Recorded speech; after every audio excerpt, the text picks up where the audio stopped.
Alright, so we made her home, ended up doing a bunch of wheelies, and I ended up bending my, I'm finding a weak spot. Yeah!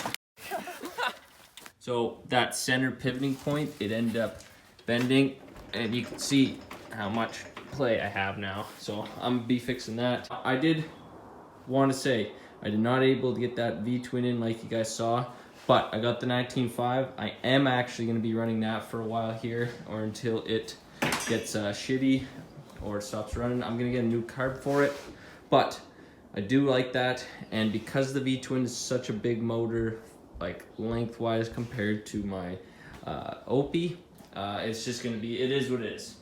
Alright, so I'm diving into musty, so I want to get that front axle figured out, all that slop. Now, what I thought all the slop was, it is, so it's an easy fix, kinda, but I'll explain it here. That's my front axle pivot bolt, so it's a very long bolt. It's about 3/4 inches big, roughly. It's a little bit smaller, and that's why. So when I build this piece, so as you can see already, this piece is bent. So one issue is this is just not strong enough. This little piece, this needed to be all enclosed welded, because here, you can see on the back side it's lifting. But what all my axle front play is this piece. So I had a welded bung here. Welds broke loose, giving me so much more room for play, because this was all somewhat precision. Once I put my, I had these little aluminum shims that sat inside of that to make sure that my bolt was very secure, like very Yep. Yep. Because I don't have any pipe that fits over my bolt perfectly. This pipe was very close, and with the aluminum shim it was very close. But once you add that bit of play, you just screwed it all over. Finally working on musty again, and if you guys can remember, because you're probably watching the video, I need to fix my front axle. So I got to get rid of this piece, because as you can see, bent. Anyway, so I have another idea, but I don't have the parts with me yet, so I'm going to try building another thing because it's not too expensive, because bearings are only about $5 each. I picked up 3, I'm probably only going to use 2, but we'll see. Anyways, I have some roller pin from a treadmill that has a very close to 40 mil inside, and these are 40 mil outside. So I'm going to lay the inside and then press these into place, and then this is essentially going to be my new center spot on bearings, and then I'm going to weld this to a piece of flat stock so that I can bolt this on like this with these 2 bolt holes onto my axle.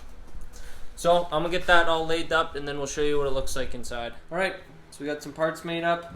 Get rid of this piece. It worked its job, but whatever. So I got the roller pin laid down. I just turned down the fronts, and the next thing to do is actually turn down the inside just a slight bit and press my bearings in. If you're wondering, these are 3/4 inch ID bearings, and that's exactly what I laid the inside of these washers to. These were just short of 3/4, so I just laid the inside down, and then the idea is I'm going to be running 2 washers like that with 2 bearings in the inside. So be able to pack the inside full of grease, run that, and that should be a pretty decent setup. I'll get that all put together, and you guys can see what that looks like in a minute.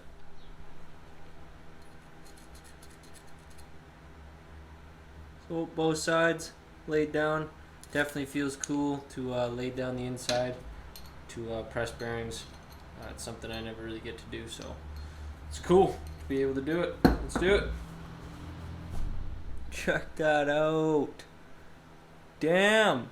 Like, look at that. Just feels good.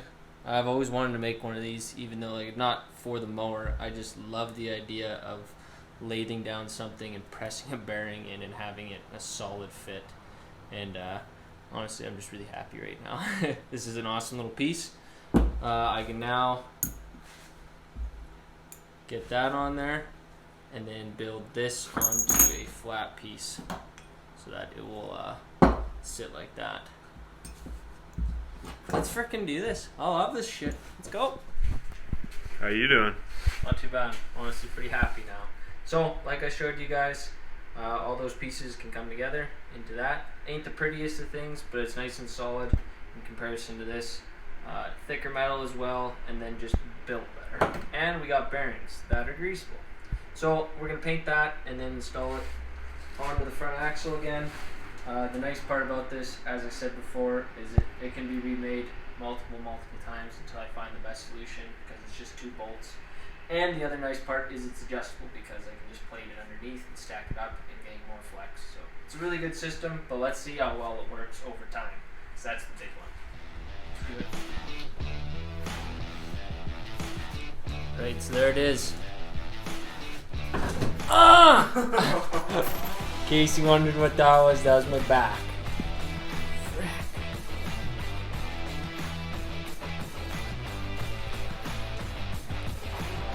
3/4 inch, 40 mil bearings, fully custom front axle.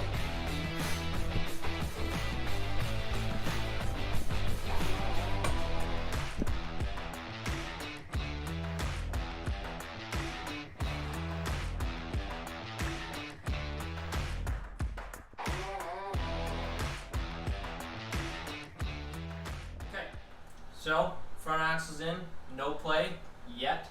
Like Tony brought up when we were just talking before, how long until I build the next one, right?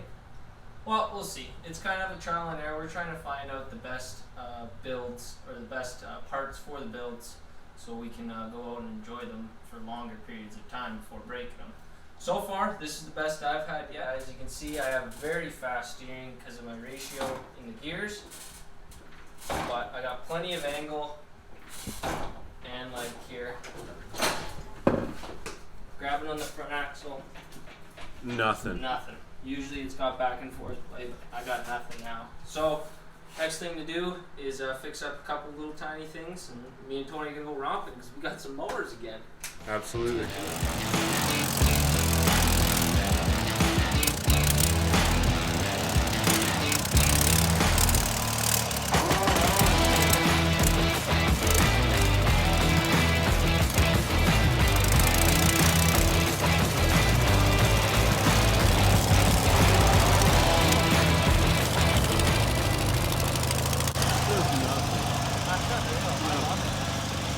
Like that before the front end. Before I did the dip, as soon as I got my front tire up on that log. Right?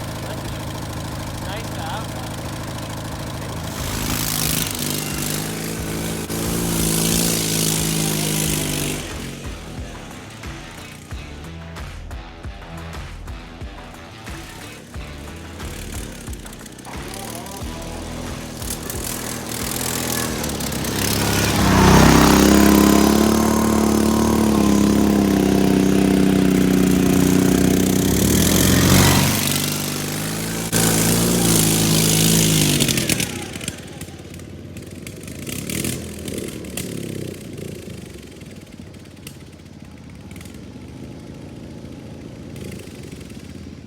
Alright, so just got back from the cabin. I'm gonna work on Musty today because if you guys seen in that last video, Musty died at the top of the hill there, and it just all of a sudden just quit, just ran like shit.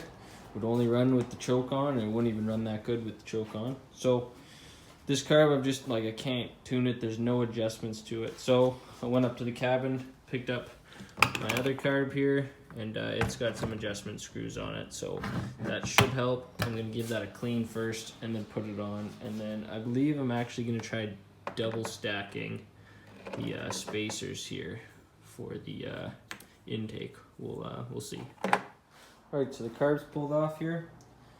2 little hex screws on the bottom side of the carb, pulls it off, and then you undo your vacuum line, fuel, choke, and whatnot. There we go. So I'm gonna keep my intake pipe. I just gotta swap it over to this guy, and there's nothing saying this one's actually gonna fix my issue. It's just, it could be a better carb. I'm not actually sure. I just pulled it off the parts engine, so we'll see how it goes. But I'll get it cleaned up, throw them back on, and I'll get you guys knowing what I know then. When I know it then. Maybe? I don't know. Alright, so the carb's all clean. As you can see, I am gonna try the double stack of the spacer. I don't know what this is going to do. Could increase torque. Not very much though, I don't assume. But we'll see how it runs with it on there. If not, I'll pull it off.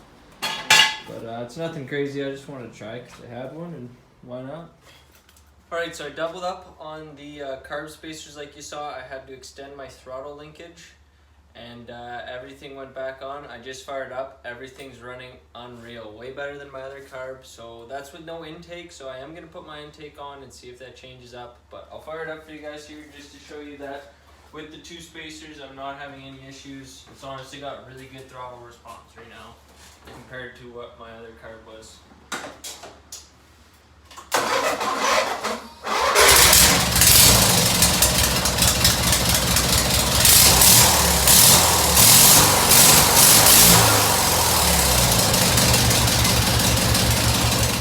Right, so there you can definitely see doubled up, no issues whatsoever. Only issue I actually had was my fuel inline to the carburetor.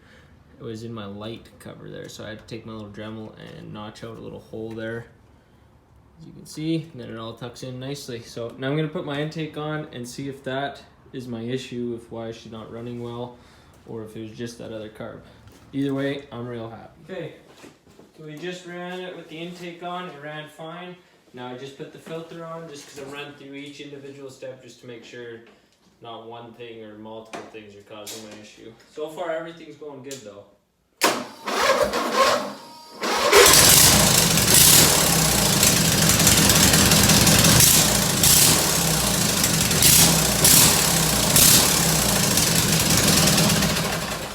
Unreal. So the exact thing I'm trying to get here is, so as soon as I hit the throttle there, you can see that the engine revs exactly with the throttle. So I was having that issue where I was hitting the throttle and it stutters, and then tries to rev up. Normally you just clean the carb and you can tune it from there, but the other carb just didn't have any screw holes there for actually tuning it, so it was just really hard to work on. So got rid of that. I'll keep that in my scrap pile for parts or whatever, because all the internals were really clean and whatnot. It just, something wasn't working somewhere. But really happy that the setup works now, because it's kind of custom and I like that, obviously. But I like that it's a raised intake now that gets it up out of the hot air down on the bottom of the engine and raises it up right to where the fan is spitting actually cold air from outside the engine shroud to right into outside the engine shroud.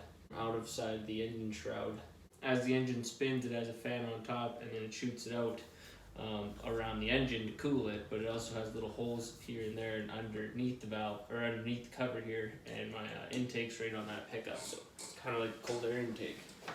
But it works really good. I'm really happy with it.